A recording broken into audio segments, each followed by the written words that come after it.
Here is the queer story of David William Duck, related by himself. Duck is an old man living in Aurora, Illinois, where he is universally respected. He is commonly known, however, as Dead Duck.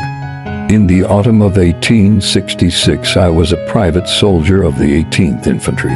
My company was one of those stationed at Fort Phil Kearny, commanded by Colonel Carrington. The country is more or less familiar with the history of that garrison, particularly with the slaughter by the Sioux of a detachment of 81 men and officers, not one escaping through disobedience of orders by its commander, the brave but reckless Captain Fetterman. When that occurred, I was trying to make my way with important dispatches to Fort C.F. Smith on the Bighorn.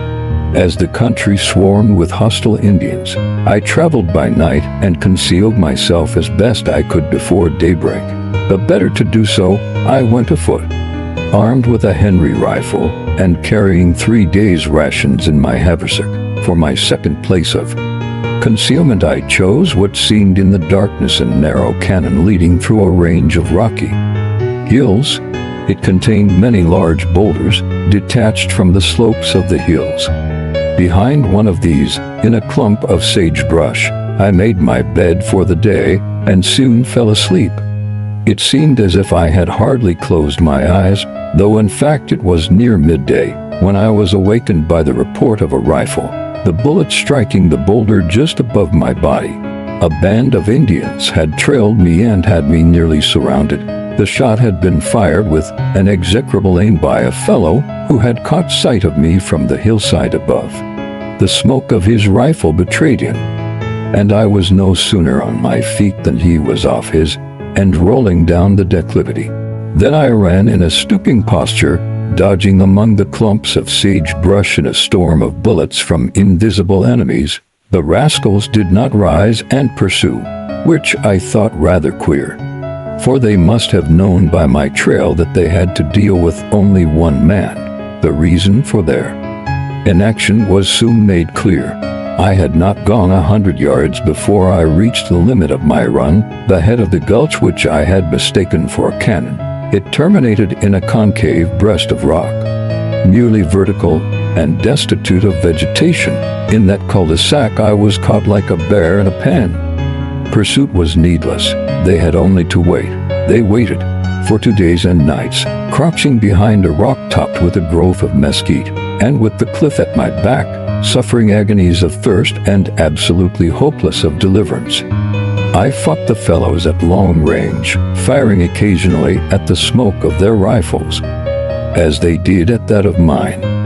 Of course, I did not dare to close my eyes at night, and lack of sleep was a keen torture. I remember the morning of the third day, which I knew was to be my last.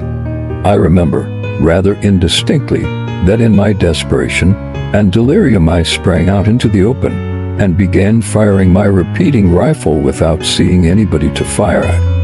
And I remember no more of that fight. The next thing that I recollect was my pulling myself out of a river just at nightfall.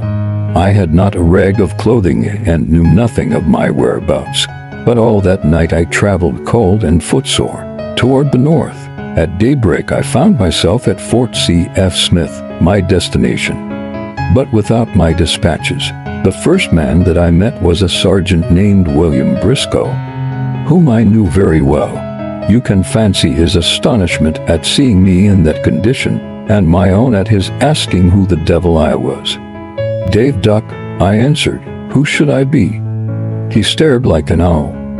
"You do look it," he said, and I observed that he drew a little away from me. "What's up?" he added. I told him what had happened to me the day before.